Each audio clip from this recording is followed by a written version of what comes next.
So here's an update on the fire prop. You can see how things are going. Look at the way the wood turned out. Pretty crazy, huh?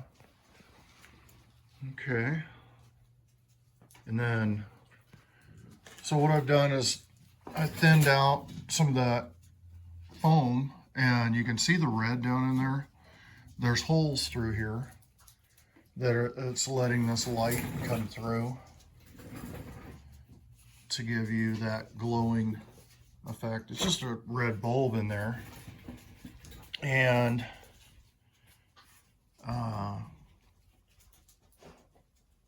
trying to think where I got that.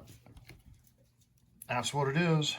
It's a mason jar or whatever, and just light fixture stuck inside there so it'd fit up underneath here. And so I'll have two sources of light. I'll have the light coming from below. This will be daylight and nighttime. And I have, right now I just have an overhead orange light. I have a different light that I'm going to use for this to cast light down onto it. So you're able to see these details, because in the dark, if I let's just take this off, maybe. Now see, there's still light coming through the window here in the shop. You can see how dark that's going to get, and you're not going to see the details. I got a little touch up left to do on this. I wanted it to dry and I've been busy. So you can see what a difference that makes. I don't want bright light.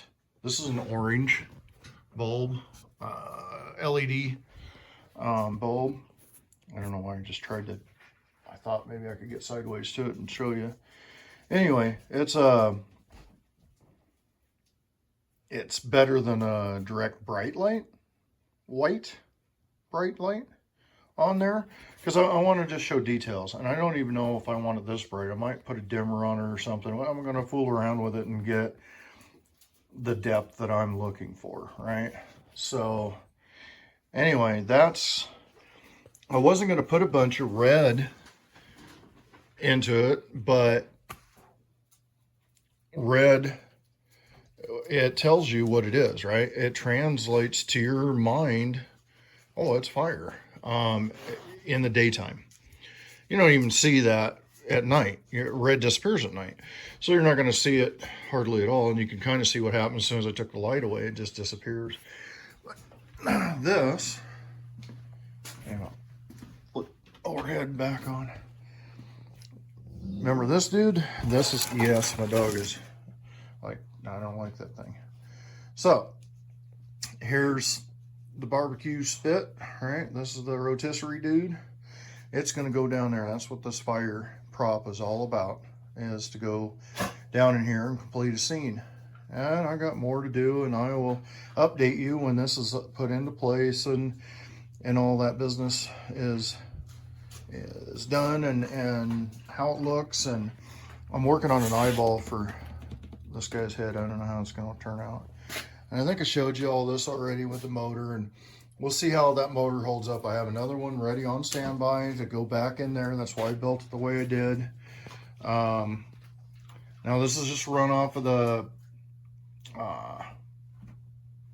12 volt 5 amp power supply, kind of like the computer power supply, right? The little power pack boxes.